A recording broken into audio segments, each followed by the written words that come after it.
Nous sommes pour la plupart d'entre nous prisonniers de notre logique, de notre champ visuel et de notre vécu.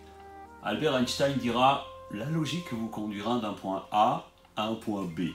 L'imagination et l'audace vous conduiront où vous le désirez. » Alors mon ami, si tu veux vivre une vie pleine d'abondance, de réussite et si tu cherches pourquoi ton espace est restreint, tu as vraiment besoin d'entendre ce message.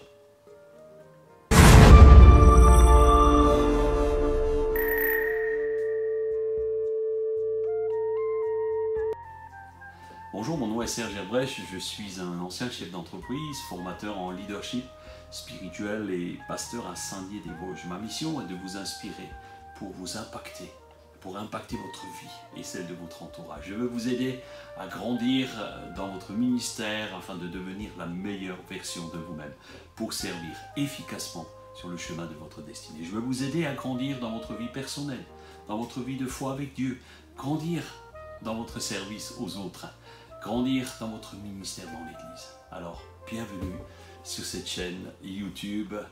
Si vous n'êtes pas encore abonné, je vous encourage à cliquer sur le lien abonné pour ne pas rater les prochaines vidéos.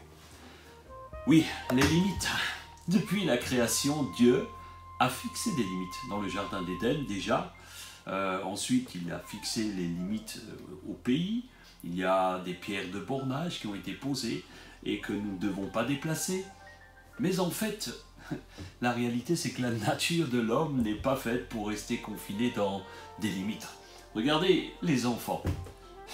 Ils cherchent sans cesse à pousser les limites de ce qu'on leur interdit. Ils n'ont jamais eu besoin de l'apprendre. C'est instinctif. Notre esprit, qui est en communion avec Dieu, est créatif. Et il est semblable à la nature, fait pour évoluer, pour grandir, pour produire, pour aller plus loin, pousser nos limites. De nombreuses personnes passent à côté de leur vie parce qu'elles ne voient pas plus loin que ce qu'elles connaissent. Rappelez-vous la découverte de l'Amérique. Imaginez la conquête de l'Ouest. Quand j'étais petit garçon, je me voyais à cheval, en train de chercher de l'or dans les rivières de Californie. Et je ne me rendais pas bien compte de l'espace et de l'époque. Alors lorsque j'ai visité pour la première fois ce pays extraordinaire, je me suis rendu compte du courage qu'il a fallu à ces conquérants qui ont traversé des lieux sauvages, inconnus. Et ils ont dû faire abstraction de bien des sécurités, ils ont dû mettre de côté toutes sortes de choses, leur confort. Ils n'avaient souvent ni argent, ni carte. Ils n'avaient pas de carte pour voyager, ils n'avaient pas de moyens de transport même, mais ils l'ont fait. Le peuple que Dieu s'est choisi pour se saisir de la terre promise a dû sortir de sa zone de confort. Enfin, c'est une façon de parler. Ils étaient en esclavage d'abord en Égypte, ensuite ils ont traversé le désert pendant 40 ans, mais ils ont affronté les difficultés parce qu'il y avait un objectif de vie meilleur. C.S. Lewis a dit « La meilleure façon d'étendre nos limites est d'aller au-delà de nos limites, aller à la limite de nos limites. » Ce qui nous empêche de pousser nos limites sont très souvent nos croyances limitantes. Et nous avons peur de sortir de notre zone bien délimitée, bien douillée.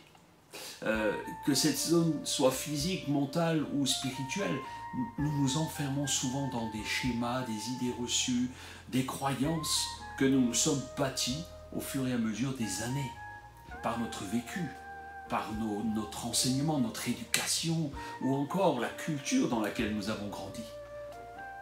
Les limites ne sont pas les mêmes si tu habites au pôle Nord, en Australie, en Afrique ou en Europe. Pourrons-nous en sortir? La réponse est oui.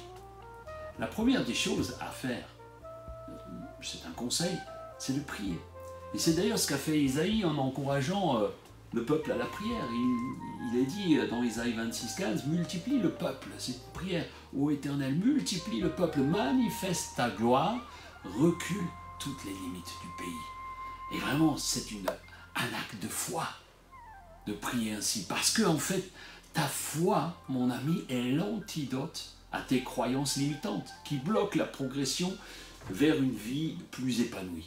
Alors voici quelques fausses croyances qui te limitent, qui te bloquent. Ah, tu peux te dire en te levant, moi je ne suis pas assez ceci, pas assez cela, pas assez grand, pas assez beau, pas assez intelligent, je ne suis pas assez belle, je n'ai pas de finances. Encore d'autres croyances limitantes, je n'ai pas de capacité, je n'ai pas de talent.